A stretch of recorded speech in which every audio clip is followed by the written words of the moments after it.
Olá, meus irmãos. Eu me chamo Adelina Matos e esse é o primeiro vídeo do canal Segundo o Espiritismo. Quero convidar vocês para as reflexões que serão faladas com os temas que eu escolhi para conversar com vocês. É claro que no decorrer do nosso canal, você também vai participar.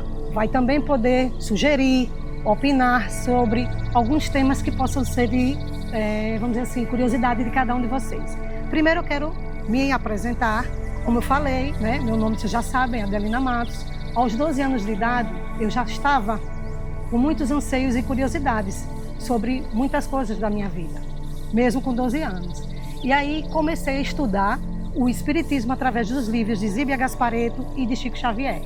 Porque eu não tinha nenhum conhecimento, só apenas curiosidade, como alguns de vocês também aqui que estão agora assistindo esse vídeo.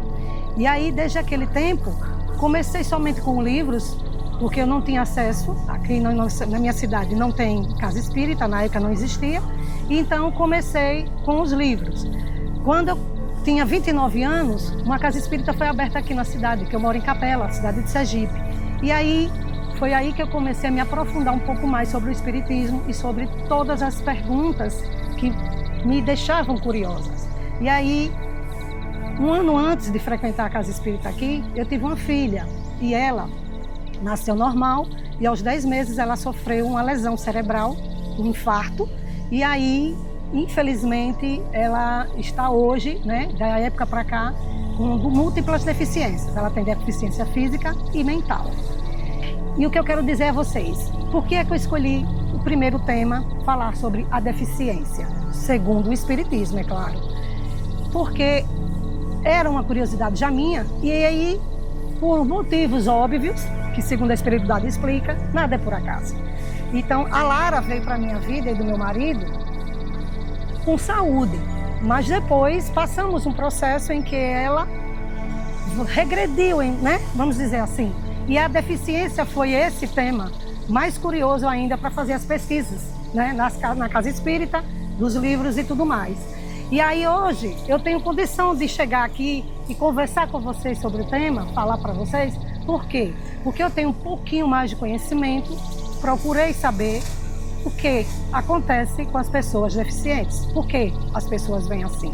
E aí, na antiguidade, as pessoas que eram deficientes eram, vamos dizer assim, isoladas, muitas vezes eram muito humilhadas, porque ninguém entendia, achavam aberrações. E aí veio a era cristã com Jesus Cristo, a nossa maior bênção aqui nesse planeta Terra, a vinda de Jesus. E Jesus pregou o amor, pregou a caridade e conseguiu implantar em muitos corações ainda duros naquela época o que eram as pessoas com deficiência. Não importava. Por que elas eram deficientes ali naquela época? Não importava. O que importava era o nosso sentimento para com elas. E aí ele conseguiu colocar o amor nos corações daquelas pessoas. Que aí veio muitos outros ensinamentos após os ensinamentos do Jesus Cristo na nossa vida. Segundo as leituras, a deficiência não é por acaso. Por que é que eu tenho uma deficiente, a Lara, na minha vida? E aí, segundo os meus estudos, e ainda segundo o Espiritismo, não é uma verdade absoluta, mas é a verdade em que eu acredito, Lara veio e pode ter vindo por várias situações. Uma delas é que Deus coloca anjos para encarnar nesse plano, para nos auxiliar na evolução. Então a gente pode ter um deficiente na nossa casa que não é uma pessoa que veio com um processo de reencarnação e purgação, por exemplo, que é a palavra que muitos usam. Veio para pagar, veio isso. Não, Deus não castiga ninguém. Então, anjos podem vir encarnados com algumas deficiências para que nós, como pais, familiares e vizinhos e amigos, possamos aprender ao amor, o respeito e a caridade. Pessoas que foram assassinos em outra vida ou serial killer, essas pessoas podem vir com esquizofrenia ou outros problemas, perturbações mentais. Tem muitas e muitas situações que nos levam e nos explica o porquê das pessoas deficientes. Pessoas que estão usando de má fé a sua inteligência, essas também vêm com deficiências. Mas o que é que eu quero dizer a vocês? Não é um caso que todos que são dessa forma, vêm dessa forma. Não é bem assim. Vou dar um exemplo bem bacana para que vocês possam entender o que eu quero falar. Eu li um livro de uma escritora que é médium, o nome dela é Valquíria Kaminski. Ela é de Curitiba. Essa atual encarnação dela é aqui no Brasil. Ela, numa encarnação anterior, isso eu li quando eu ainda era menina, adolescente, lá para os meus 15, 16 anos.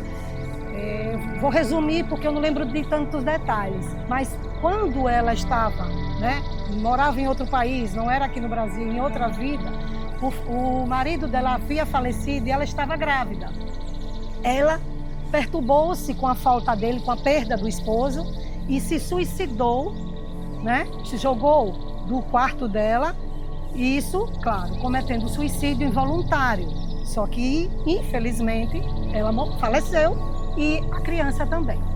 No plano espiritual, como ela é uma pessoa boa, ela tinha também um bom histórico de vida e também foi um suicídio inconsciente, ela teve umas oportunidades que eu não posso me alongar, mas que a gente pode estar respondendo a vocês, qualquer coisa que vocês queiram saber. Então, no caso dela, ela teve escolhas na encarnação atual. Ela poderia ter vindo tetraplégica, porque ao cair do quarto, quando chegou ao chão, que faleceu, que ela se suicidou, ela quebrou os ossos. Então, ela veio para cá, nessa condição atual, como médium, e com alguns problemas apenas ósseos, mas podendo andar e falar e ajudar as pessoas. E aí foi como ela veio nessa encarnação atual. Então ela veio auxiliando, um trabalho maravilhoso dela, quem quiser pode pesquisar na internet. Esse é um dos exemplos que eu quero falar para vocês. Existem suicidas que podem vir com cargas bem mais leves, mas não porque somos castigados por Deus, porque tudo é lei de causa e efeito. Toda causa tem um efeito. E o nosso perispírito, ele carrega toda a nossa, vamos dizer assim, os nossos erros, principalmente os físicos. Se eu como demais, eu tenho uma gastrite, eu como demasiadamente fazendo mal ao meu corpo, eu posso ter um câncer no meu estômago e eu desencarnar. E aí eu vou ser um suicida inconsciente, entenderam? Tem os dois tipos de suicida, isso é outro tema. Eu não vou falar mais sobre ele. O que é que eu quero dizer a vocês? Que tudo tem um porquê na nossa vida. E que a doutrina espírita, ela me conforta, porque eu consigo encontrar respostas para todas essas dúvidas. Não quero dizer para vocês que a verdade absoluta está na doutrina espírita. Apenas quero dizer a vocês que tem tabus na vida de vocês sobre a morte. O que é a morte? Outro tema para vocês, para que a gente possa juntos, vamos dizer, saciar essa curiosidade. A morte não existe de verdade. A vida aqui é uma vida diferente depois que desencarnamos. Vida espiritual e vida material. Mas todas são vida, o espírito não morre. Então, gente, quero deixar esse pequeno recado, falar para vocês que esse tema é maravilhoso, é muito extenso. Pedir que vocês possam fazer as suas perguntas, eu vou responder a todas. Que a gente possa se conhecer melhor nesse canal, que o canal é nosso, faça parte dele, compartilhe, ative o sininho, porque o sininho vai enviar para vocês os novos vídeos. Quero também que você possa refletir sobre as nossas vidas. Aqui não acaba e a vida é maravilhosa, mas somos nós que vamos fazer a história ser diferente.